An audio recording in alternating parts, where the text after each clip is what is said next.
Look, somewhere, and someone is out there right now.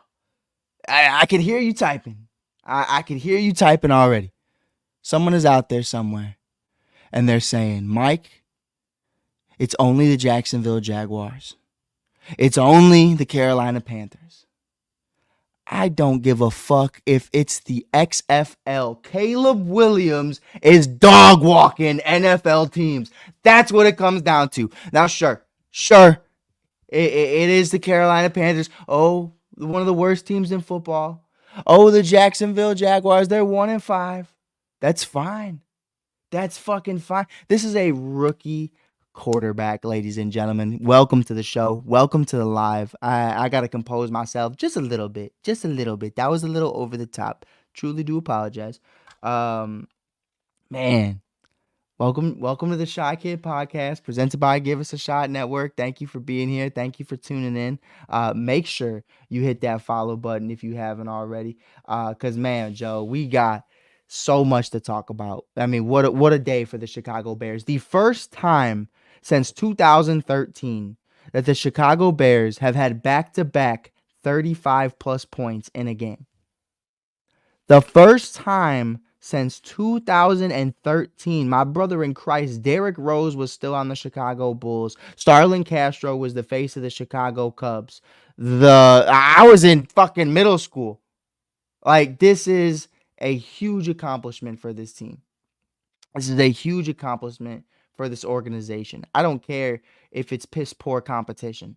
That's what it is. Because here's what I'm going to say to you. You want to tell me, oh, well, it's the Carolina Panthers. Well, it's the Jacksonville Jaguars.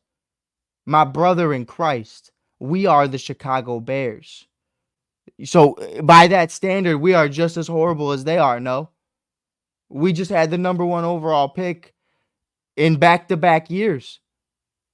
You know what I mean? We had top 10 picks in the last 3 years. So, like, hear what I'm saying. You could see who's trending in the right direction and who's trending in the wrong direction. Carolina Panthers, they started Andy Dalton a year after drafting Bryce Young. Basura, trash, Garbino, whatever you got to call it. Trevor Lawrence, one of the highest thought of prospects since Peyton Manning. Trash. Horrible. Urban Myers, out of here. Doug Peterson, ain't any better. Basura, Garbino, trash. Chicago Bears get Caleb Williams. Hey, how you doing? How you doing? The Chicago Bears, they're 4-2 on the fucking year. How you doing, baby? You love to see it, man. I mean, look, the Bears are putting together quality wins when they need to win.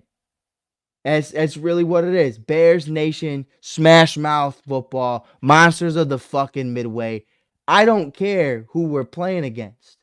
A win is a win in the NFL. When you look at across from us and you see the Minnesota Vikings are 5-0, yeah, you better beat the Carolina Panthers. Yeah, you better beat the Jacksonville Jaguars, because that's what it's going to come down to if we make the fucking playoffs. Are we going to be able to beat the teams we're supposed to beat? And can we sneak in a couple wins against some quality teams? That's what matters. That's what it's going to come down to at the end of the day. But let's get into this game, baby, because first we're going to talk about the good, the bad, and the ugly. We do this every single game. The bad. There wasn't. There really wasn't. It was a good game. It was a good game all around. There was no ugly. There was no bad. I will say this. Something I've noticed and something that I think we need to start figuring out more is our identity. Who are we as an offense? Again, we see Caleb Williams on 3rd and 1. Maybe it was 3rd and 2, something like that, where he throws the interception. A lot of people are saying that's on him. You know, it was a bad ball. It was. He threw under DJ Moore. DJ Moore sold me in fantasy today. I got more points from the Bears defense than I got from DJ Moore. So shout out to him. But in all seriousness, you know, when you're in a situation, especially with this team, a rookie quarterback, a bad offensive line, you're really just trying to get together first downs and put together quality drives. I don't know why for the last 4 or 5 games, every time it's 3rd and short, we're going for a 40-yard bomb. You know, we're trying to get the 40-yarder. We're trying to make a huge play. And some people can argue and say it's because you're going to go for it on fourth down. But then when you get the ball turnover in that scenario, it's like you should have just took the first down. That's something for me where I think play calling is very aggressive. I like that for Caleb. I like that for DJ and Rome and Cole. Cole Kmet had a day. Shout out to him. Um, but also KYP, know your personnel. I don't think this team is built for 30-yard nukes on third and first or third and one. You know what I mean? So that was really my only flaw with it. But Caleb Williams on the day, outside of that interception, 23 for 29 from the passing perspective, 226 passing yards, 4 touchdowns passing, 1 interception. Almost had 5. It was literally by an inch of DJ Moore's elbow, which I was excited again because of fantasy, but whatever, it is what it is.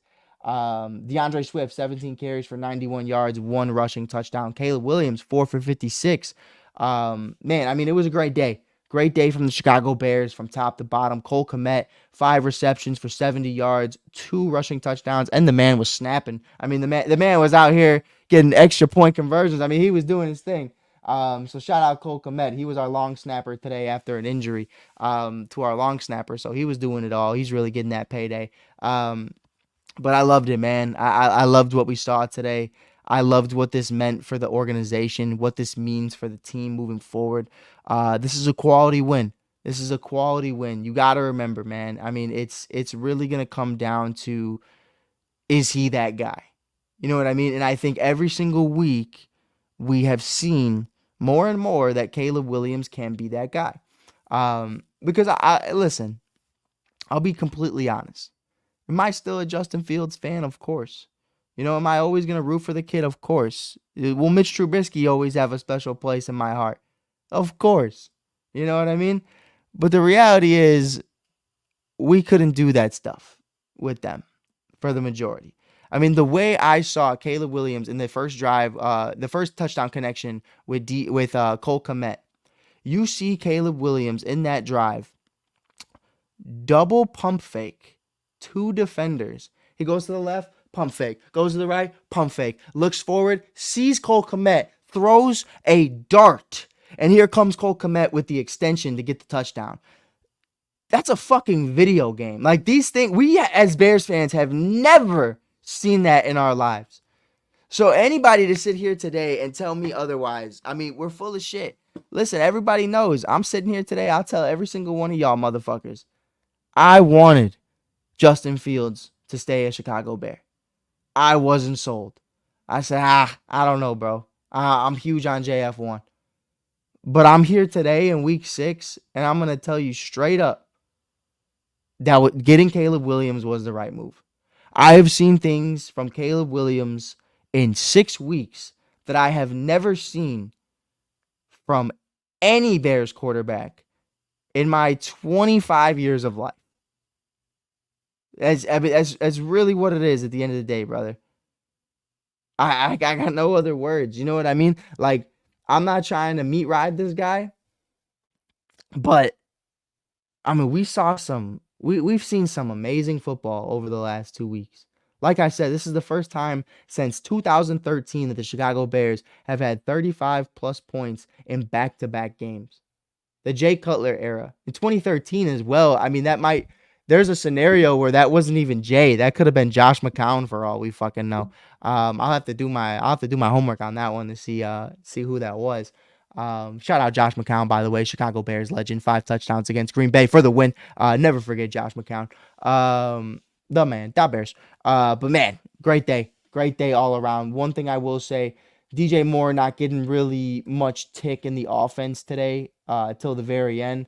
Not a huge fan of that, especially with how frustrated he's been as of late. Cole Kmet leads the team, 5 receptions for 70 yards and 2 passing touchdowns. Keenan Allen, have yourself a day, kid. First 2 touchdowns as a Chicago Bear, 5 receptions for 41 yards, 2 tutties.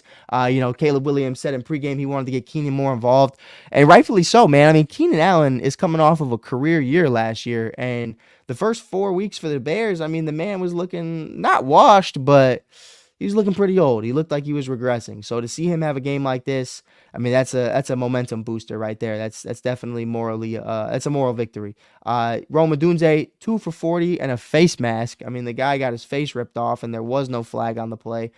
So we will be advocating for Rome throughout the week and the bye next week. DeAndre Swift, 4 receptions for 28 yards. Roshan Johnson, 2 for 25. DJ Moore, 4 for 20. Almost had that tutty towards the end on the left-hand hash, but he was elbow short. Mercedes Lewis, 1 for 2. Gerald Everett had zeros across the board for the day. Interceptions for the Chicago Bears. Not a lot today going on. Obviously, we had Jaquan Brisker, Tyreek Stevenson out. But Josh Blackwell really had himself a day. 1 interception. Bears had great pressure all around. Not a lot of sacks on the day either, but definitely a lot of pressures. DeMarcus Walker had a sack, so that's cool to see. He's still alive and breathing. Amin had one. Williams had one. Pretty much it on the day, if I'm not missing anything. Byron had half a sack. So yeah, it was a great day all around. I mean, Torrey Taylor practically had a day off, so that's great, especially because he's probably been the most worked player in the entire league since getting drafted. Um, but yeah, man, I'm gonna read some comments really quick, trying to get involved in the TikTok as well. We're live on TikTok. Make sure you hit that follow button if you haven't already. My annoying voice and Bears content all years long. Tony's in the chat. He said, "Da Bears, Tony." Frankie Cruz is in here. Shout out Frankie. The race for Rookie of the Year. Richard said the race for Rookie of the Year is getting interesting. I'm with you, brother. I'm with you. I think Jaden Daniels had it in the bag for the first 3 weeks of the season, without a doubt. But statistically, Caleb's numbers just might be a hell of a lot better by this year's end. Raphael says, yeah, Raphael, I'm right there with you. W is a W, but you have to take care of business. In the game, you are expected to win 100%, 100%. And that's what we talk about. Here's the thing, and I love this because both Bears fans and also people who just hate on the Bears or Caleb Williams will say the same thing. They'll say, "Oh, well, it's not a good win because it's only the Carolina Panthers. It's only the Jacksonville Jaguars. You shouldn't be proud of that." Could you imagine if we lost? Could you imagine if we lost? Because if we lost, you'd be talking all day long about how we lost to these teams. And you'd say, "Oh, well, you whatever, bro. Like, you shouldn't lose to the worst teams." But if we beat one of the worst teams, bro, you can't take that, bro. You can't have your cake and eat it too. Shut the fuck up. You know what I mean? Like, I'm fucking sick of this shit. Fucking winning the NFL is a win. That's what it is at the end of the day. And you know what? Part of my language, but here's what it is. Shut the fuck up. As period, point blank. And that's not directed towards anybody specifically. That's just, in general, I hear this 24/7. A win is a win in the NFL any given Sunday, especially when it's a rookie quarterback, brother. It's a rookie quarterback. He's played against Pac-12 teams his entire life who are just a step above D3 athletes at that point. The guy's never seen real NFL defenses. The guy's never been a part of this organization or this league. And guess what? He's out there carving up NFL players. That's what it is. At the end of the day, you want to say it's not what it is? You're just wrong. You're just wrong. So, I mean, at the end of the day, listen, I'm not sitting here trying to advocate saying Caleb Williams is an MVP. I'm not sitting here saying that he's the best quarterback in the NFC or even the NFC North. But what I'll tell you is this. Caleb Williams is progressing. He's dog walking the teams he should be dog walking, and that's all that fucking matters. At the end of the day, if you want to fucking cry about it, you can go grab a bottle at Walmart. They got them buy one, get one. I don't give a fuck. I'll send you the money for it because he's going to be doing this for a long fucking time. I'll tell you that. And I don't know. It's just funny, bro. It's funny to me. It's weird. Because if he loses to the Texans, who were just one of the best teams in the NFL last year, oh, well, then Caleb's a bust and he's horrible. But then he dog walks 2 teams, has over 70 points in the last 2 games. I don't know. It was bad competition. I don't give a rat's ass. Caleb Williams is figuring it out. Bear down, baby. We got a couple people in the chat. Rick says, "Bear down from Dallas." Shout out to him. Thanks for being here, brother. We got Angelo and Big Frank in the chat as well. Yeah, we got a lot of comments. I'm here for it. They're flying through right now, but I'm here for you guys. for you guys. Man, I mean, there's just a lot of takeaways. I'll do mine really quick. Top 3 takeaways of the game. Number 1, numero uno, the number 1 overall pick, Caleb fucking Williams. Phenomenal, beautiful, video game-esque play. The guy was incredible. I mean, I can't continue to just harp on it. Like, he was almost flawless outside of that 3rd and 1 interception, which personally I think we should have just ran the ball and got the first down. I don't know why we're taking big shots on 3rd down with a new offense with a rookie quarterback, but regardless, Caleb Williams, phenomenal day. Number 2, Keenan Allen coming out party. Love to see that from him. 2 tutties on the day, over 40 yards receiving. Definitely what you want to see. And number 3, no Jaquan Brisker, no Tyreek Stevenson, and this Bears defense balled the fuck out. You'll love to see it. This defense is legit. To me, it's the number 1 defense in the league. I don't think there's a doubt about it. I'm still sick, by the way, so please hit that follow button. Hit that like button if you haven't already, because I'm definitely losing my voice again as soon as this is over. But yeah, man, it's been great. It's been great. It was a phenomenal game as a whole. We're going to stay live on TikTok, but we're going to get out of here. Not too much time to talk about a Bears therapy session, because we're definitely going to do more shows throughout the bye week. Have Rob Scott and a bunch of other guys on as well to kind of talk about the Bears. But until then, man, appreciate you guys listening. Appreciate you guys tuning in. This is Mike Hughes from the Give Us a Shot Network. Make sure you give us a like, give us a follow if you haven't already. There's so many other amazing shows, amazing people on this network who do amazing things. Protect Our Queens, WNBA Finals tonight. Definitely check them out. They do amazing content as well. Shout out Lon, shout out Court, shout out the Minnesota Lynx, shout out Sloot, Rebecca Gardner, everybody involved that's in the WNBA Finals right now. Until then, peace. Bear down, baby. Give them a shot to do what?